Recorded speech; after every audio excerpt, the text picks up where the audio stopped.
trying to dry these clothes for until from the morning. It's not yet it's not yet dry. So we have to go and dry it. Ayan that's they planted tumubo na sila agad-agad. Here also it started growing. Yung mga packet na binibigay sa akin, very good daw yon kasi napataas niya yung fluid ko. Imbis na excited siya Damel. Excited na si Lola. Very excited. Exercise na talaga ako para sumakit na yung tiyan ko and lumabas.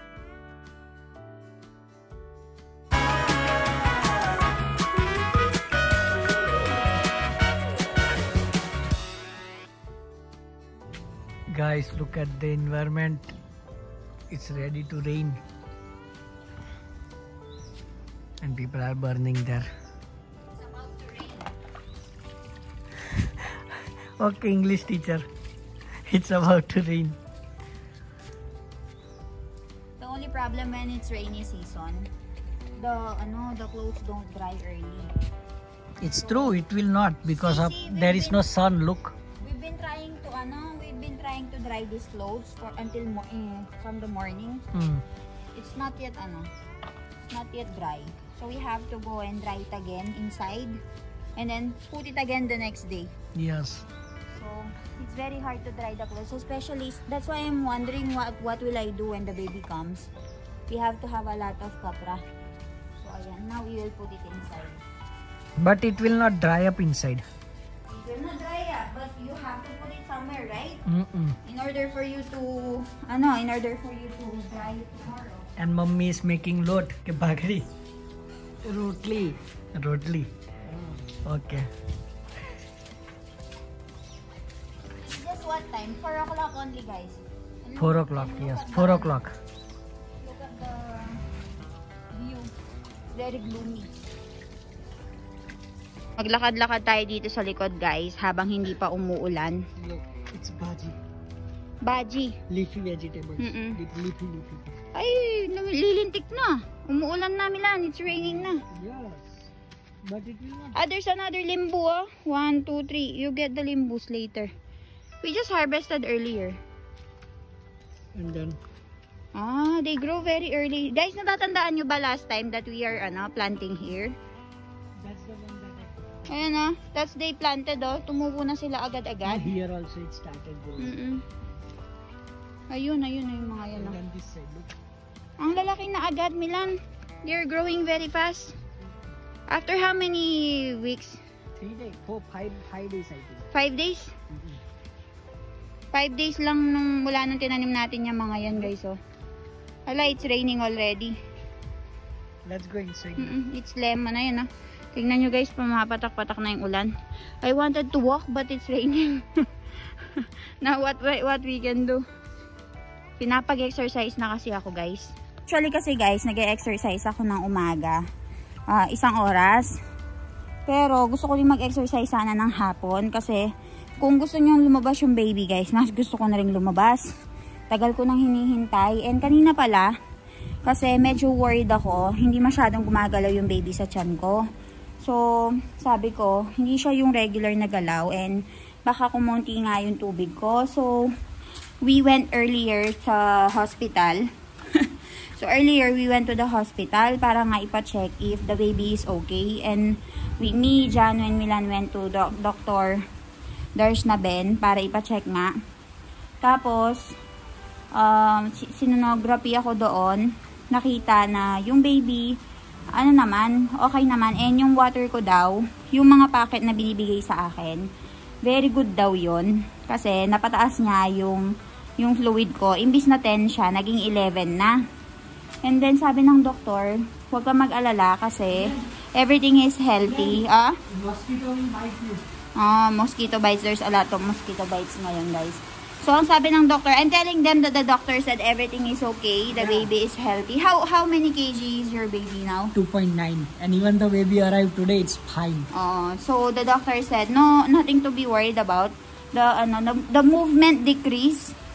Probably because, what is the reason why the movement decrease? Or we are just worried. Wala naman daw. As long as there's at least 10 to 12 movements per day, nothing to worry about. So, the doctor said na check ko lang daw yung movement and i-monitor ko lang daw. Otherwise, everything is complete. Hinihintay ko na lang na lumabas yung baby, sumakit yung tiyan ko. Kaya naglalakad-lakad na ako, nag-e-exercise. So, more exercise, more chances of getting the baby out. Grabe, sobrang lakas ng ulan. Hindi ko alam kung nakikita nyo.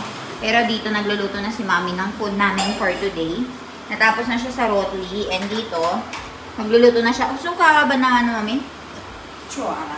Chora. Ayan. Okay. Ano kasi pangalan nito? Parang munggo. Parang beans na nilalagay sa halo-halo. Beans. Beans na. Beans keway niya. Beans keway asa. So, dito meron tayong nilagay na daje. Meron tayong nilagay dito na ano, na oil. And then, ahuche. Tomato. Okay, ito yung blended tomato. So, chora, check keway, chora. Chora keway. So, chora daw yung gagawin natin Choring ngayon. साग नहीं खाता Choring चुवारी नो साग जानून घेती नव्हती अति लांबी लांबी चुवारी Oo eh. जा चुवारा Pelander, no? हुक्का This is seeds. पेली लीली होती आणि हुक्की Okay. So, ito yung ina-explain sa akin ni Mami na meron daw mula sa Janus family. Yun is lily. Ahuka. Yun is green. Ito naman brown daw. Dry. पेला लीला आता हुक्की So, magpapaturo tayo kay Mami paano niya gawin yun. So, maglalagay tayo nitong cumin seeds, guys. Zero. And then, itong tomato. Kung meron kayong ganito, guys, sa bahay nyo. Ito kasi, in-stock lang ni Mami itong tomato na to ng sobrang daming tomato. Para hindi masayang. Pero, pwede ka maglagay ng fresh. Mas advisable na maglagay ka ng fresh. So, si Mami mahilig lang talaga siya na mag-stock kapag season ng tomato para hindi daw sayang. Kasi minsan may mga nagbibigay sa amin. Pelate mo kesh kakai punet eh. Haru ke vai, tomato ke lumogwa dyan. Atare. So, ngayon daw nagamit niya yung in-stock niyang tomato kasi mahal nga yung tomato ngayon this past few months. Namaknay ko. So, ayun. Cumin seeds, tomato, and then salt. O, ganyan yung tomato niya. Pantaji jowen eh. Aba na ano taji shale. Taji haru. Panmogu che etle. At saka meron kaming stock. So, yun yung ginamit ni Mami. So, ayun. Kailan ba fano? Kailan minute ba fano? Ako di was... हवर पोलायड आता आणि आता पाईपा Kailan ba fano? आता City ketlo. 8-9 plus city na. So, kailangan mo pala yung ibabad ng morning and then kailangan mong i-pressure cooker ng 8 to 9 times. To kawa no rate pachi. Pachi na kawai. Na bafe pachi. जे ना चाले પછી કાચા બફાતા બહુ વાર લાગે ને. So, kaya pag gusto mo daw magluto ng ganyan, dapat umaga pa lang pag-isipan mo na. So, may chili powder tayo dito, turmeric powder, and cumin powder. Malalagay si Mami ng kitchen king masala. Arku che tamaro na ako masala. Boss, ये ज्वाइन रोज मसाला cumin, turmeric, tranche wastu. मसाला ते ज्वाइन रोज ना रोज. So, ayan, ganyan lagi yung mga nilalagay nila mga Kasi kay masala. Jay, ne? Oo. પછી આ નાખવાના ચોરા. So, once na okay na daw to guys, lalagay yung chora. Yung parang beans. થઈ ગયું છે. So, ayan guys, medyo lumalapot na yung mixture natin. પણ પેલા ગપ્પા હોય તો ઉતરતા ફાવે ને. Next time daw, pag maraming tomato kami na binigay, marami silang binigay sa amin, ika-cut namin ng pahaba. Tapos, ganun namin i-store. Kasi nagtutubig-tubig daw yung tomato niya. New discovery of Bill P. Patel. Bukas, 100 રૂપિયા કિલો છે 100 rupees per kilo daw yung tomato. Alam ba daw mo siya ba? Barsad nili detle ori. Because of rainy season, guys, mahal talaga yung tomato. Abrawaram siya na, tomato siya. Kelo may napachiyaw siya. Veteran may na. After 2 to 3 months, darating na yung, may magkakabunga na yung mga tomato natin. So, ayan. Hintayin lang natin na maluto ito. So, ayan guys, lalagyan na natin ng sugar. Tam nakay.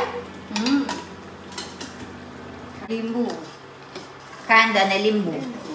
So, sugar and lemon daw ilalagay, guys, para mas maging malasa. Diyos kay yun. Pila yun ba? Oo. So, once na okay na nga daw siya, lalagay na natin itong beans. So, ayan guys, once na bumubula na siya, ilalagay na natin itong mga beans. Ayan. Iba-iba yung mga tinuturo sa akin ni Mommy para kapag ako na yung magluluto, guys, kapag na-operahan na siya, alam ko na yung gagawin ko. Hindi na ako mahihirapan. Jojo. So, ayan siya. Yan yung ulam namin for today. Ako kaya buligya. Chora. Chora. So, chora yung pangalan yan, guys. So, hayaan lang natin na kumulo-kulo yung taas niya. And then, ready na siya. And ipa-partner natin siya dito sa... Ay, wala pa dito. Protein. Pa-partner natin siya dito sa may rotli. This is rich in protein daw. Tame na hilak to tamay chokro wadar parto taygyo. Andar. Ha? Lagat May chokro. Wala ho gitu, doktor eh. Sa at may napat siya, awe. Awe? Ay, wadar ko. Sa wari tamay sukido. Bolo tamar sa sukido. May chokro kyare, awe. May chokro kyare, awe. Kam hukam siya, Jepon. Excited siya, tamel eh. Excited na si Lola. Very excited na. Ay, baba ni Giwari. 1 minute lahat siya, Jo. So, ayun guys. Kanina talaga natatawa ako sa kanya. Yung nagkukwentuhan kami. Kailan daw darating yung baby? So, kanina kasi, tinitingnan niya yung tiyan ko. Sabi niya, nung 7 months, 8 months, nag-ano pa nga daw kami. Parang nag-aalala pa nga daw kasi baka manganak nga ako bigla-bigla, ganyan. Kasi nga meron akong placenta previa, dumugo. So, ingat na ingat daw sila sa akin. Tapos, ngayon naman, gusto na nilang lumabas yung baby. Gusto naman ng baby na sa labas, nasa loob pa rin ng tiyan. Hanggang ngayon, kahit nakabuanan ko na, hindi pa rin siya lumalabas. So, kanina, kinahawakan niya yung tiyan ko. Kailan ka lalabas? Diyan ka na lang ba dyan sa loob ng tiyan? Sabi niya. So, natatawa nga ako sa kanila kasi hintay talaga sila ng hintay. Kaya guys, todo exercise na talaga ako para sumakit na yung tiyan ko and lumabas na nga si baby. Kasi, kung kayo guys, naiinip na kayo, sa totoo niyan, mas naiinip po ako guys. Kasi ang bigat na ng pakiramdam ko. And sabi nga nila, totoo yung sinasabi nila na kapag huling months na, huling mga araw na, sobrang tagal ng paghihintay, parang hindi lumilipas yung araw. Lagi kong pinapakiramdaman yung tiyan ko, pero hindi pa rin talaga. Medyo sumasakit lang, medyo parang may lightning stroke, lightning scratch. Pero, ay wala pa rin talaga yung contractions talaga na tuloy-tuloy. Ano pa lang, Braxton Hicks pwede, naninigas yung tiyan, pero wala pa talaga yung active labor, yung regular contractions. So, tignan natin siya guys kung anong lasa. So, ito, first time ko makita na gumawa sila ng ganito yung beans. Masarap. Barabar siya. Not dito, barabar siya.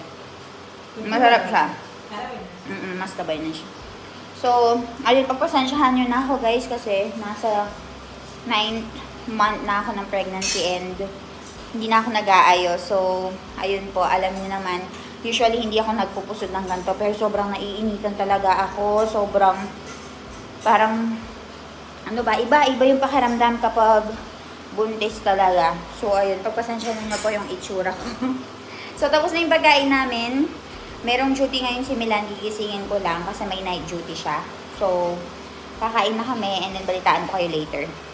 Hi guys! So, nasa taas na tayo ngayon and nagpapahinga tayo. And actually, meron akong nakitang isang comment dito na nakapukaw ng attention ko. Sabi ni Miss Ella Hernandez, pwede po ba na lalaki or meron po ba na lalaki na obigayni sa India? So, gusto kong sagutin to guys kasi nung una, natanong ko din yan kung meron bang obigayni na lalaki. Kasi yung usually napapansin ko dito na mga obigayni is babae. And, meron daw dahilan kung bakit puro mga OB-GYN na babae yung nakikita ko. Actually, totoo niyan guys. Wala naman, hindi naman bawal. Depende sa'yo kung gusto mo na kuhanin mo is pagiging OB-GYN. Pero, kaya nga nang sabi ko, dito kasi sa India, medyo conservative pa yung mga tao. Siguro meron na mga cases na lalaki yung OB-GYN, pero mas hindi nila option na kuhanin yung ganong specialty. Yung ganong specialty, mas napupunta sa mga kababaihan. Kasi unang-una, mahihirapan silang kumuha ng mga patient. Alam nyo ba, ito sasabihin ko sa inyo, nung magpupunta kami, naghahanap kami ng hospital na pupuntahan. Yung father-in-law ko, unang sinasabi niya sa amin, na, especially kay Milan, na kapag lalaki yung OB-GYN, huwag kayong pupunta doon. Yun yung pinaka natandaan ko, guys. Kasi, ganun pala, meron kasi kapag OB-GYN, mag-a-IE siya sa'yo, a-IE ka niya, papasok niya yung mga daliri niya dun sa may, ari mo, ganyan. So, ayaw ng biyanan ko na ganun nga. Gusto niya, kung hahanap kami ng OB-GYN, babae, yung magiging OB-GYN ko. So, meron din kasing dalawang tao doon. Hindi ko alam. 3 kasi yung doctor dun sa hospital na pinupuntahan namin. 2 lalaki, 1 babae. So, specifically, sinabi ng father-in-law ko doon sa may receptionist na ibigay mo yung babaeng OB-GYN sa kanya. So, yung iba siguro, mga OB-GYN din sila, pero sila yung nag-o-opera, ganun, sa mga CS, ganyan.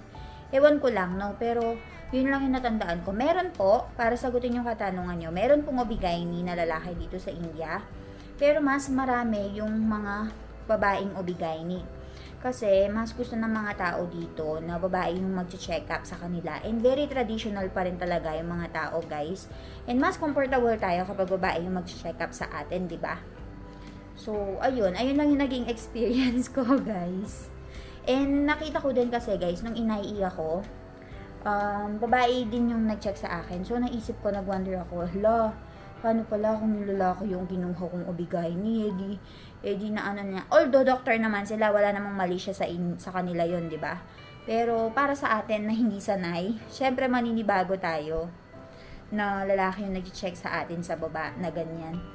So, ayun, nasa taas lang ako ngayon, guys. Nagtatrabaho ako, nag-e-edit lang ako kasi wala akong magawa. Si Milan, nagpunta na for duty niya. Meron siyang night duty ngayon. And then, siguro bukas siya makakauwi or mag-OPD siya tomorrow. So, nag-iipon na siya ng mga nagawang duty, guys. Para kapag manganak na ako, makakapag-break siya ng matagal. So, ayun. If meron kayong mga questions sa akin, sabihin nyo lang, guys, ha? I-comment nyo lang sa baba. And habang hindi tayo nanganganak, sasagutin natin lahat ng mga confusions nyo and yung mga concerns nyo. So, ayun, very excited na talaga sila, guys. Isa lang yung masasabi ko, naiinip na ako, naiinip na silang lahat. Mas naiinip yung binan ko, guys. Yung binan kong babae, kapag nakakita siya ng mga yung mga kamag-anak niya na meron ng mga apo, lagi niya sinasabi, kailan kaya darating yung apo ko, ayaw lumabas. Ganyan, kaya natatawa kami lahat sa kanya kasi kung meron man pinaka-excited siya yon. So, ayun. Nakikita nyo naman sa reaction niya. Baka hindi ko na nga mahawakan yung anak ko niyan paglabas. Kasi for sure, hindi niya ibibigay hanggang hindi siya nagsasawa. So, ayun. I'll update you tomorrow, guys. Tingnan natin kung ano yung mga kaganapan sa susunod na araw.